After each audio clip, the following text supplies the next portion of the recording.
और अब दिल्ली धमाके से जुड़ी हुई बड़ी खबर सामने आ रही है। यहाँ पर धमाके से पहले डॉक्टर उमर जो था उसने कई जगहों पर कार को घुमाया था। दिल्ली और आसपास जो एनसीआर के इलाके हैं उनमें अलग अलग जगहों पर ये घुमा रहा था। फरीदाबाद, मेवात और दिल्ली के बीच इसने कार को घुमाया है।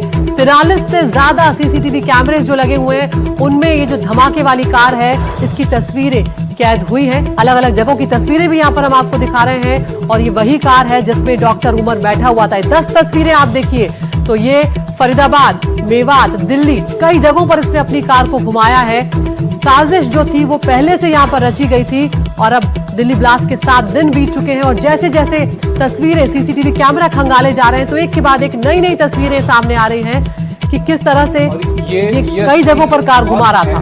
अहम है इसलिए भी क्योंकि देखिए नए जांच में बात सामने आई है कि यह आत्मघाती हमला था और इस गाड़ी को इस हमले के लिए खासतौर से तैयार किया गया था। ऐसे में अलग अलग जगह पर इस गाड़ी का घूमना, इन सीसीटीवी में तस्वीरें सामने आना, क्या ये कोई जगह यहाँ पर तलाश रहा था, क्या और लोग थे जो इसको इन जगहों पर मिल रहे थे या इसका इंतजार यहाँ पर कर रहे थे, तमाम चीजें हैं जो सामने आएंगी इस जांच के अंदर जैसे जैसे जांच आगे बढ़ेगी। लेकिन ये चीजें स्पष्ट हैं कि कई जगह से होकर ये गाड़ी जो है वो गुजरी थी। तेजश्री हमारे साथ है। तेजश्री, अब ये स्पष्ट होता जा रहा है कि ये एक साजिश थी, आत्मघाती हमला, और उसके लिए कई लोग इसकी मदद यहाँ पर कर रहे थे। ये गाड़ी आखिर इतनी जगहों पर क्यों घूम रही थी, इसको लेकर और क्या स्पष्ट हो पाया है?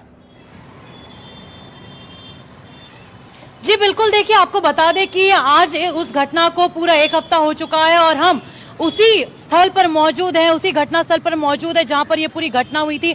i-20 की जो गाड़ी है वो यहीं पर ब्लास्ट हुई थी, उमर यहीं पर मौजूद था। तस्वीरें आपको बताते कि यहाँ पर अभी इस वक्त क्या हालात है। मेरी दाईं ओर आप देख सकते हैं कि चांदनी चौक का पूरा मार्केट है।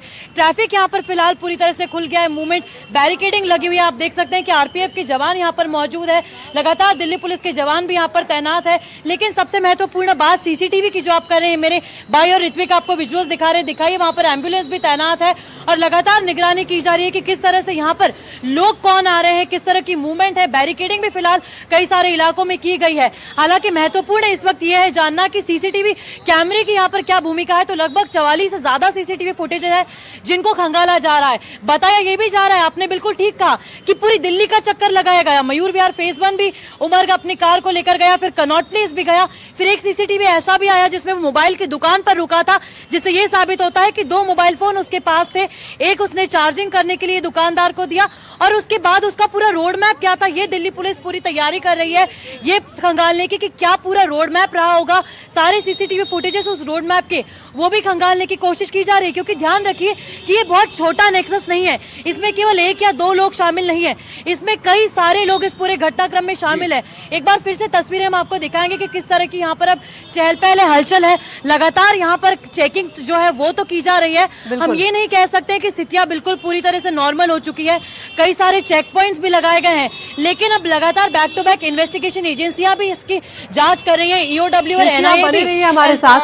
जिस तरह से तस्वीरें आप दिखा रहे हैं कि कई सारे चेक पॉइंट्स यहाँ पर बना दिए गए, सुरक्षा और कड़ी कर दी गई है। ताबिश यहाँ पर बिल्कुल, और ये जरूरी भी है जिस तरह से ये नेक्सस यहाँ पर डिकोड हो रहा है, एक के बाद एक इनके कनेक्शन सामने आ रहे हैं। ऐसे में सुरक्षा एजेंसियां भी पुख्ता तरीके से इस मामले की गहनता से जांच कर रही हैं। और दिल्ली धमाके से जुड़ी हुई एक और बड़ी खबर ये भी आई है कि लाल किले के पास जो धमाका हुआ वो आत्मघाती हमला था।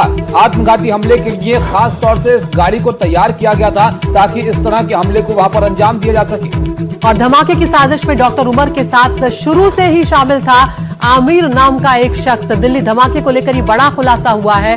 आत्मघाती हमला था और जिस कार से ये धमाका हुआ उस कार को आत्मघाती हमले के लिए ही तैयार किया गया था। एनआईए इस मामले की जांच कर रही है और एनआईए ने ये खुलासा किया है कि किस तरह से इसे अलग अलग जगहों पर घुमाया जा रहा था और डॉक्टर उमर के साथ शुरू से ही शामिल था आमिर नाम का शख्स। तेजश्री, आप लगातार नजर बनाए हुए हैं, आमिर को लेकर क्या कुछ जानकारी यहाँ पर मिल रही है? क्योंकि 2 फोन इस्तेमाल की भी बात आई डॉक्टर उमर की, वो लगातार संपर्क में था, हो सकता है आमिर ही वो शख्स हो। जी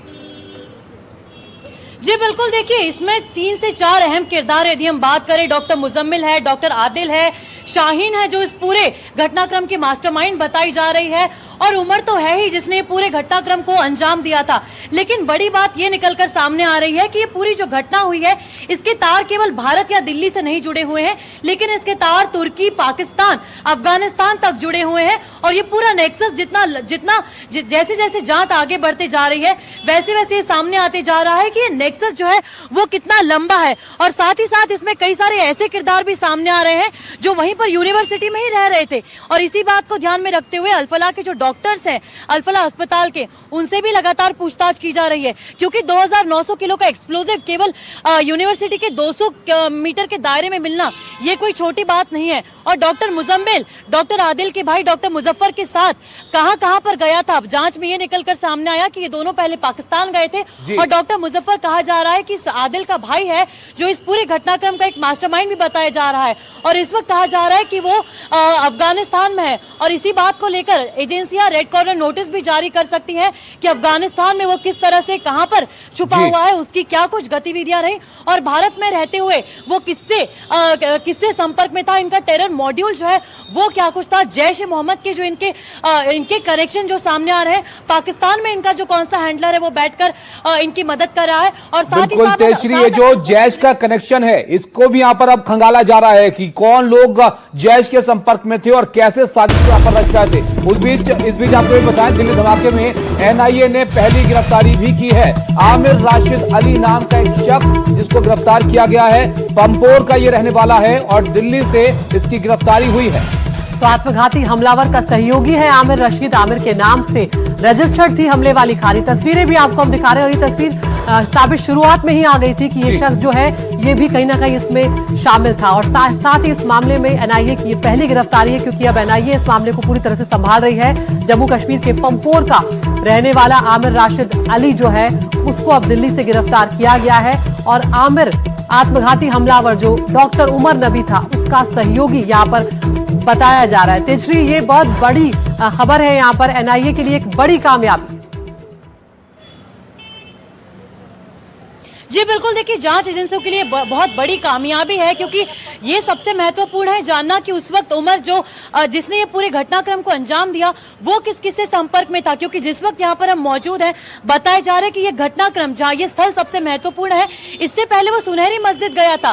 3 घंटे उसने गाड़ी वहां पर पार्क की, तो 3 घंटे में ऐसा क्या कुछ हुआ, किससे चर्चा हुई, फोन पे किससे बात की, ये भी सामने आ रहा है कि वो फोन पे लगातार संपर्क में नहीं था, लेकिन थ्रेमा नाम का एक सर्वर ऐप है उससे लगातार संपर्क किए जा रहा था।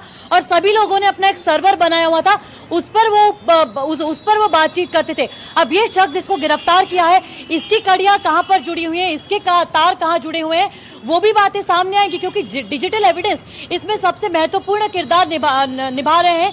क्योंकि ये भी पता लगा जा रहा है कि इनकी फंडिंग किस तरह से हुई थी, जो यूनिवर्सिटी है उसकी फंडिंग, क्या कोई फॉरेन फंडिंग हुई है इसमें। और इसीलिए ईओडब्ल्यू और एनफोर्समेंट डायरेक्टरेट दोनों मिलकर अब इस केस की पूरी जांच कर रहे हैं कि क्या यहाँ पर फॉरेन फंडिंग की भी पूरी संभावना है, और यदि है तो फॉरेन फंडिंग कहाँ से हुई, कब हुई, कौन कौन इसमें शामिल था। और जिस शख्स को गिरफ्तार किया गया है उससे भी जाहिर सी बात है ये सब पूछने की कोशिश की जाएगी कि वो किसके इशारों पर ये सारी चीजें कर रहा था, किस तरह से इस पूरे घटनाक्रम को अंजाम दिया गया। क्योंकि 6 दिसंबर वो तारीख थी जब बाबरी मस्जिद के डिमोलिशन के बिल्कुल ये सब किया तो ये जो भी बातें आप बता रही हैं यहाँ पर, ये तमाम वो पहलू होंगे जिनकी जांच अभी विस्तार से की जाएगी। किन के साथ संपर्क साधा जा रहा था, कौन वो हैंडलर्स थे जो लगातार इस तरह से कमांड दे रहे थे, और कब से इस साजिश की प्लानिंग जो है वो की जा रही थी। और ये फंडिंग वाला एंगल जो है ये भी बहुत महत्वपूर्ण है अदिति, कि आखिर इन लोगों को पैसे कौन मुहैया करवा रहा था और किस रूप से ये पैसे इनको मिल रहा था।